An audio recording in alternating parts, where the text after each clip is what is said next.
Okay, so mag-start na ta. Good morning, everyone.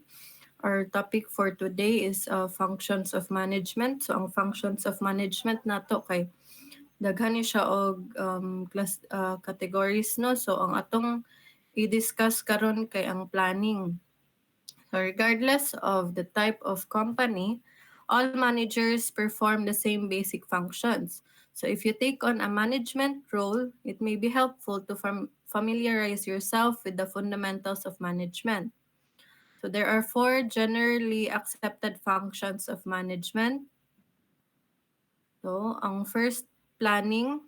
So ang planning ang ato ang i-discuss karon. Ang second is organizing. Next is leading, and last is controlling. So these functions work together in the creation, execution, and realization of organizational goals. So the four function of management can be considered a process where each function builds on the previous function. So magsunod-sunod na siya no after sa planning, mag-organize dayon, then mag-lead, then controlling na dayon kay ang controlling is diha naman ka mag-monitor sa activities nga kanang inyuhang na plan, na organize, and na manage. There are many instances when managers are overwhelmed by various activities, which at times becloud his judgment. To minimize mistakes in decision making, planning is undertaken. So, manong magplano ta para dili ta malibog no kung unsa atong buhaton, especially if daghan na kaayo nagpatong-patong nga kanang nga angay nimo tagaan og solution or attention nimo. So magplan ka para hapsay ang imuhang pag-deal sa activities on hand. So what is planning? Planning is defined by different experts. So according to Nichols and ihang mga kauban, planning refers to the management function that involves anticipating future trends and determining the best strategies and tactics to achieve organizational objectives. So a kaninga definition is useful because it relates future that to the future to what could be decided now. So Aldag and Stearns also defined planning as the selection and sequential ordering of tasks required to achieve an organizational goal. So sa iyahapod, it centers on the activity required to accomplish the goals. According to Cole and Hamilton, planning is deciding what will be done, who will do it, where, when, and how it will be done, and the standards to which it will be done. So ang sa ilahap, it will suffice to define planning as selecting the best course of action so that the desired result may be achieved. So it must be stressed that the desired result takes first priority, and the course of action chosen is the means to realize the goal. So, unsa man ang plan, no? A plan provides a methodical way of achieving desired results. In the implementation of activities, the plan serves as a useful guide. So, without the plan, some minor tasks may be given major attention, which may later on hinder the accomplishment of objectives. So, kailangan jud ka magplan para makita nimo or ma-organize nimo kung asa sa imuhang mga buhatonon ang kailangan og more attention or asa ang mas priority or unahon nimo. So kato man siya ang mas mag-take time ug kato po siya ang importante pod nimo nga buhaton diretso. Ayhan na din ang mga minor na dayon sa after na dayon sa mga major nga mga task. Planning is at various management levels. So since engineer managers could be occupying positions in any of the various management levels, it will be useful for them to know some aspects of planning undertaken at different management levels. So mo ni siya ang management levels. Ang top management levels, sila mo conduct sa strategic planning. Ang middle management level, sila ang sa intermediate planning, and lower management level is operational planning. So, unsa ang gakahitabo sa strategic planning? It refers to the process of determining the major goals of the organization and the policies and strategies for obtaining and using resources to achieve those goals. So, in strategic planning, the output is the strategic plan, which spells out the decision about long range goals and the course of action to achieve these goals. So, sa strategic planning, sila mo'y mag-decide kung overall no sa company. So, ang ilahang goal is pang long term, so pang long range siya. So, ga-cover siya sa tanan sa company. Dili lang ka ng mga gagmay lang ang mga task. So, ang intermediate planning refers to the process of determining the contribution that subunits can make with allocated resources. The goals of a subunit are determined and a plan is prepared to provide a guide to the realization of the goals. Then the intermediate plan is designed to support the strategic plan. So ang intermediate plan is mag agad pud siya kung unsa ang strategic plan. Kay dapat man kanang ang mga plano sa isa ka firm kay one unit siya no, dili pwede nga maglain pod ang uban sa ilahang plano tungod lang kay kanang naa sila own nila nga subunit, dili na siya. So magagad sila sa top level kung unsa po din ang ilahang buhaton sa ilahang level. So, ang operational planning, the process of planning consists of various steps depending on the management level that performs the planning task. Generally, however, planning involves the following. So, ang planning kinaan siya four ka mga basic steps sa operation. First is setting organizational, divisional, or unit goals.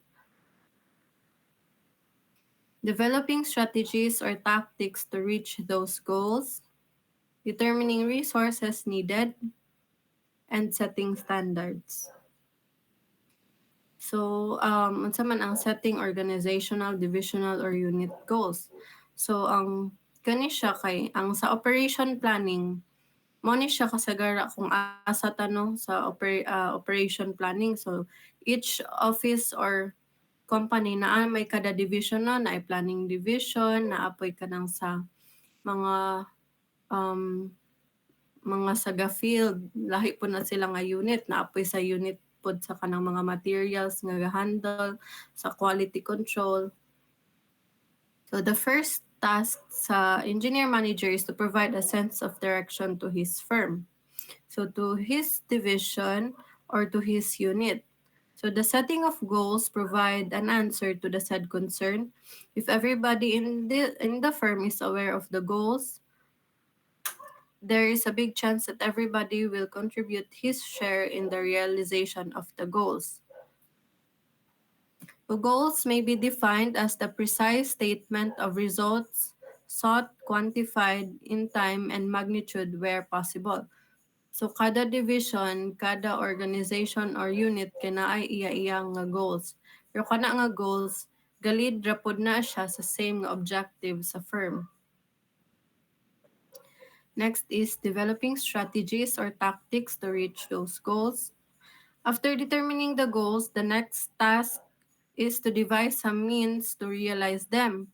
So the ways to realize the goals are called strategies, and these will be the concern of the top management. So, unsa man ang strategy? Ang strategy may be defined as a course of action aimed at ensuring that the organization will achieve its objective. So, ang example ang example sa strategy ha, ang construction firm gusto nila lugar i-diversify ang ilahang firm by deciding to kanang mag-trade sila sa construction materials and supply. So, by this decision, ang makuha nila nga kanang objective no kay ma-achieve nila kay maka-save na sila in terms sa materials and supplies kay instead na magpalit sila sa mga hardware nga kanang gapatungan na ang price, so dito sila mo direct na sa source sa material. And ang next is in terms sa deliveries. So sila makakontrol tungod kay nag-trade naman sila sa construction materials and supply, makontrol na nila ang timing sa deliveries kay usahay ang sa construction ra ba ang pinaka main gyud nga kanang reason kung dira gyud mo sa site no nga nganong ma-delay ang inyong construction kay tungod sa materials. So ang materials man god dili na siya pasabot nga mag-request kag materials karon na siya diretso. So mag-agad gyapon ka sa deliveries ana. So by doing this, ma-control na nila ang pag-deliver sa materials. Kanaan naman sa ilaha diretso ang materials. Next is ang tactic is a short-term action taken by management to adjust to negative internal or external influences. So, ang example sa tactic kay kaning construction firms kay instead 'di ba pag construction kay naa man gyud tay mga workers no, construction workers. So kaning mga construction firms, ilang tactic instead na i-handle nila ang mga construction workers mongod class kay wala na sila dili para sa ato a lugar nga kana mag-sign patag contract, wala na sila nga na. So ang mga construction workers they come and go. Ang laha pong sweldo is weekly. So para dili na nila i-handle nga kanang nga situation, mag-hire ang mga construction firm og sub-construction nga mga firm. So ang subcon dayon sila ang mag-gather sa mga tao, sila pud ang mo-handle sa mga tao para magtrabaho sa isa ka project. So mao ni siya ang example sa tactic sa isa ka construction firm. So the decision about short-term goals and the courses of action are indicated in the tactical plan. Determining resources needed. So when particular sets of strategies or tactics have been delivered, the engineer manager will then determine the human and non-human resources required by such strategies or tactics. Even if the resource requirements are currently available, they must be specified. So the quality and quantity of resources needed must be correctly determined. Too much resources in terms of either quality or quantity will be wasteful. So too little will mean loss of opportunities for maximizing income. To satisfy strategic requirements, a general statement of needed resources will suffice. The specific requirements will be determined by the different units of the company. Um, Balik ta atong sa naka-decide ang construction firm nga i-diversify ilang business. So, para ma-successful to siya, ang ilahang resources nga kailangan dapat naka-specify, no? So, first is naka-specify asa sila mag-buy sa katong construction materials and supply and asa sila mag-sell kung asa pod sila mag-plaster para magbaligya sa supplies. And then, ang next na pod dayon nila buhaton is ang budget.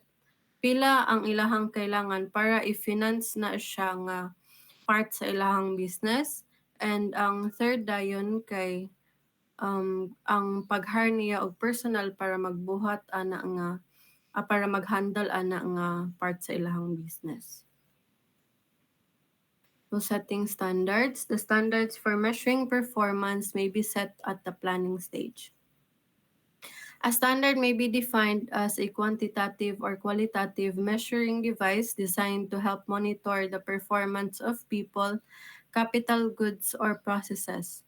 So, ang standard is example ana kay kanang mag-measure bitaw ka kung pila ka unit ang mahuman sa isa ka worker per day at a given situation. So, mao na siya ang standard nga imong iset. So, kana siya nga tao i-assign na nimo siya pila iyahang human sa isa ka adlaw para pod ma-monitor nimo kung um, ma-achieve ba na nimo ang imong number units nga gi-require.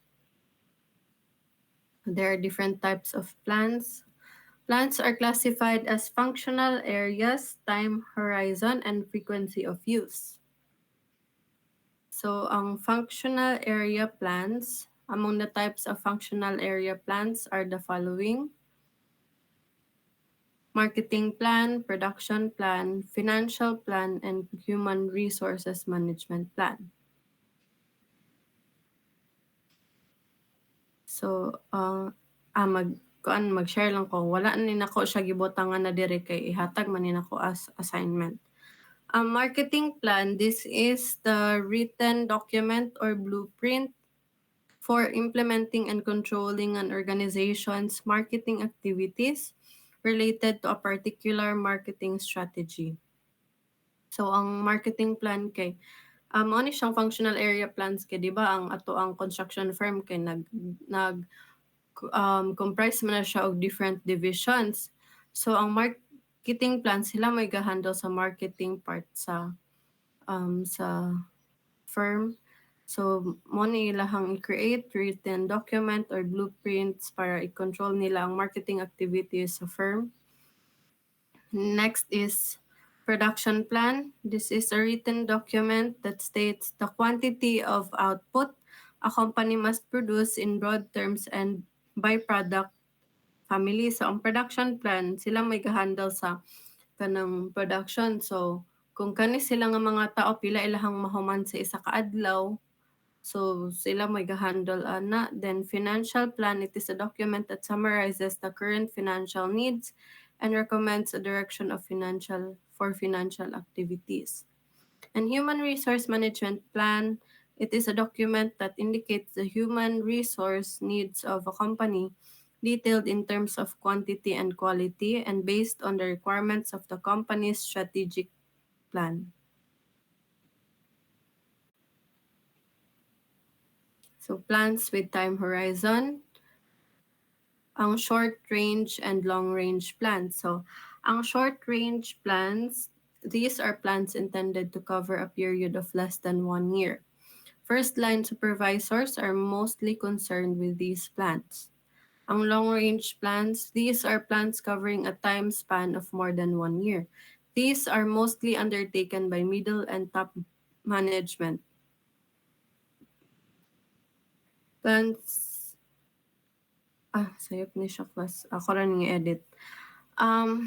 Plans with, kuan dapat ni siya, plans according to frequency of use. So plans according to frequency of use kay classified as standing plans and single-use plans.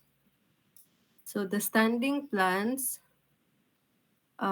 these are plans that are used again and again, and they focus on managerial situations that recur repeatedly.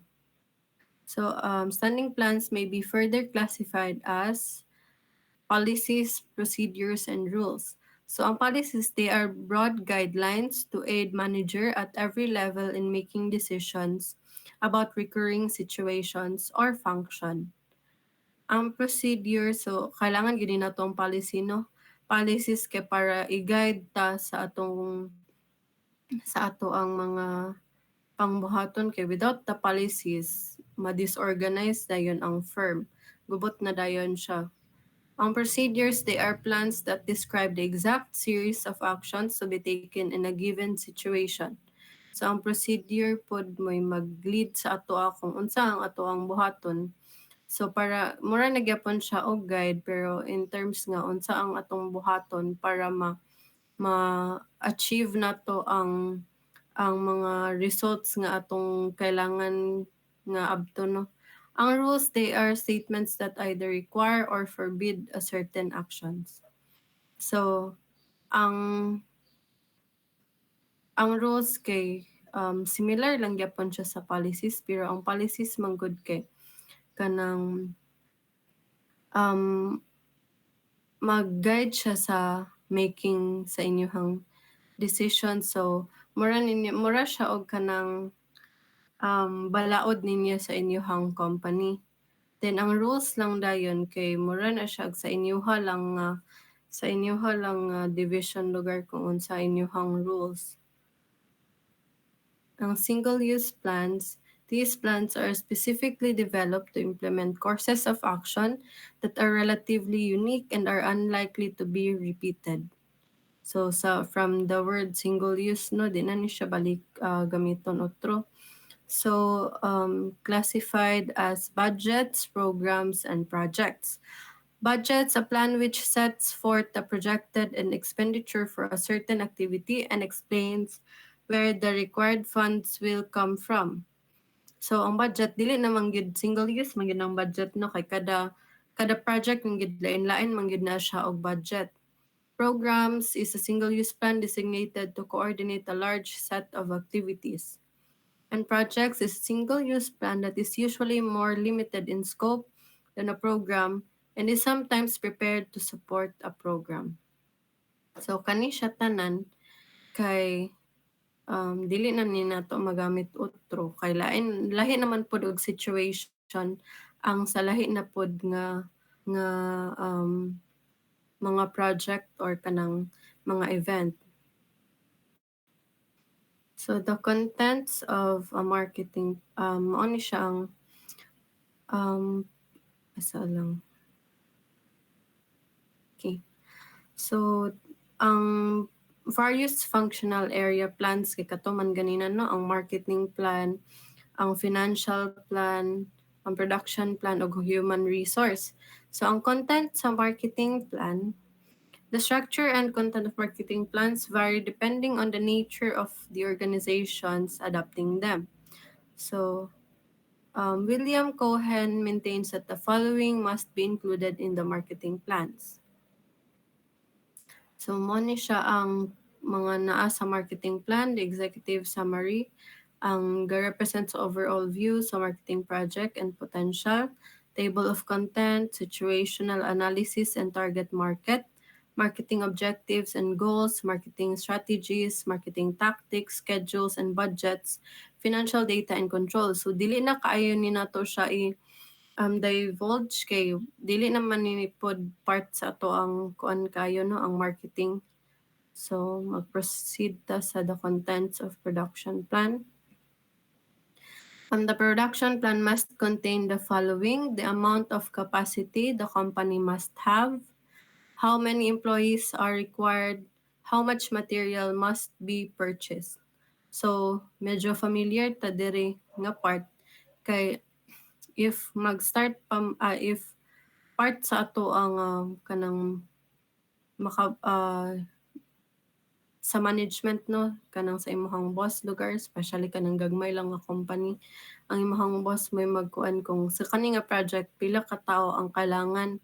So ikaw pod mag-estimate pod ka pila ang materials nga kailangan para mag-request po din ka dito sa inyong purchasing kung sa materials nga imuhang na-estimate. Then sila na po din ang magbuot kung pila po ilang ihatag sa imuha. Kay usually, mag-estimate ka, dili man na mao ilang ihatag yun sa inyuha. So, kaya ngilahaan na kay what if sobra imuhang gi-estimate. So, mao ni siya ang production plan kay para kanang hapsay ang inyuhang pagpadagan sa inyuhang production. Then the next is the contents of financial plan. The components of financial plan are as follows. Analysis of the firm's current financial condition as indicated by an analysis of the most recent statements. A sales forecast, the capital budget, the cash budget, a set of promo forma financial statements, and the external financing plan.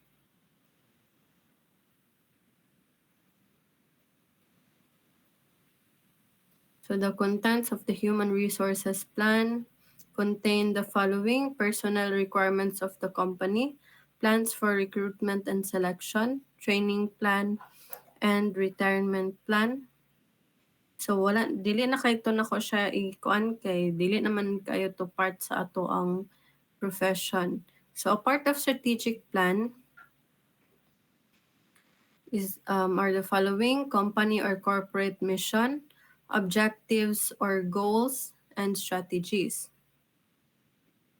So, a company or corporate mission is a strategic statement that identifies why an organization exists, its philosophy of management, and its purpose as distinguished from other similar organizations in terms of products, services, and markets.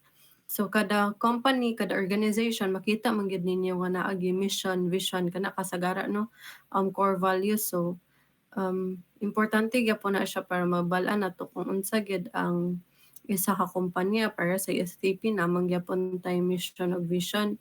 So mao na siya ang kanang part sa strategic plan. So making planning effective. Planning is done so that some desired results may be achieved. At time, however, failure in planning occurs. So planning may be made successful if the following are observed: recognize the planning barriers and use of aids to planning. So, naatay mga planning barriers. So, according to Plunkett and Atner, ang planning barriers are as follows: managers' inability to plan, improper planning process, lack of commitment to the planning process, improper information, focusing on the present at the expense of the future, too much reliance on the planning department, and concentrating on only the controllable variables. So, maani siya ang kasagara variables no. So, sa atong firm, dili na siya malikayan nga naagi ka ng naagi tao nga maharno nga wala dili siya kanang mura bitog dili siya familiar or dili kayo siya kabalo magplano. So lain-lain man gyud ta og abilities no, lain-lain man gyud ta og sa sa life lain-lain man gyud ta capabilities. So naay matungnan ka og manager nga dili kay siya kabalo magplan. So mo na ang isa sa reason nga nang mag-fail ang inyong planning. So improper planning process, magsunod na din na siya, lack of commitment to the planning process, na iban nga naanay plan pero dili gyapon mo commit. So na uban nga naa na gani plano, magtiwalag pagid sila og ilahan no. Kay usahay pod kay mo kuan pod ang uban nga kung unsa pod ang ilahang naandan. Improper information, then mo to focusing on the present at the expense of the future. So, sa planning, kailangan pag ka maghuna-huna pod sa long term ninyo nga goals, dili lang kung unsa lang ang naakaron kay maka-affect man gyapon sa ato ang mga kailangan sa future. Then, more to the rest. So, among the aids to planning that may be used are gather as much information as possible. So, dili ta magsugod sa atong planning kung wala kaayo tay information. Kay basin pag-implement nato sa atong planning kaya pa din nato matabuan nga ay ngani di ay nga kanang daghan di kayo kaog kanang mga obstacles nga matabuan din tungod kay wala kaayo mo enough information. So develop multiple sources of information and involve others in the planning process. So kanang dili pod pwede nga kanang ikaw lang tungod kay ikaw ang manager, ikaw lang pod ang magplano-plano. Kailangan pod nimo i-hear out ang opinions sa ubang tao kay naa man pod sila yung mga nabal-an nga wala nimo nabal-an. So nga na lang proceed. So to summarize our discussion, technical activities require effective planning if objectives and goals are to realize. So sa atong function man sa management no, ang planning man ang una. So ang planning very important siya kay siya mo'y mag-set sa tone sa inyong pag-achieve sa inyong objectives. Kay siya man ang una. So diha na din meron na din siya domino effect kung mag-fail mo sa planning no kay organizing naman din siya, leading and um and katong sa control. So a plan is methodological way of achieving results. Planning is undertaken at various management levels. Various steps are required in the planning process depending on the management level. Kaya dili man sad pwede nga wala na siya dili kanang mura bitaw kanang ginaingon nato nga out na siya sa imong paycheck. So dili ka puwede mag-decide og mag-plan if beyond na sa imong mga kamot. Plans may be classified in terms of functional areas, time horizon, and frequency of use. And plans consist of various parts that the engineer manager must be familiar with. And plans can be made effective by recognizing the planning barriers and making use of aids to planning. So, hala, nalimot di ko include ato. Ani na lang. Dili na lang kaayo na ko dugangan ang inyong assignment kay para maka-study pod mo. So, ako na lang ditong i-edit katong sa function sa planning bitaw. Kaning functional areas sa planning. Ako na lang tong butangan og kuan. Dili na lang to nako idugang sa inyong assignment. Butangan na lang to nako og definitions para mastudihan ninyo pag mag-quiz ta balik. So, dili lang sa ta mag-quiz balik, mag-quiz ta after na lang mag-discuss ko sa organizing. So mo ninyong assignment, mag-create mo og mission and vision for your company. Mag-create pod mo og core values for your own company. So, ako lang ni i-post gyapon sa inyong Google Classroom.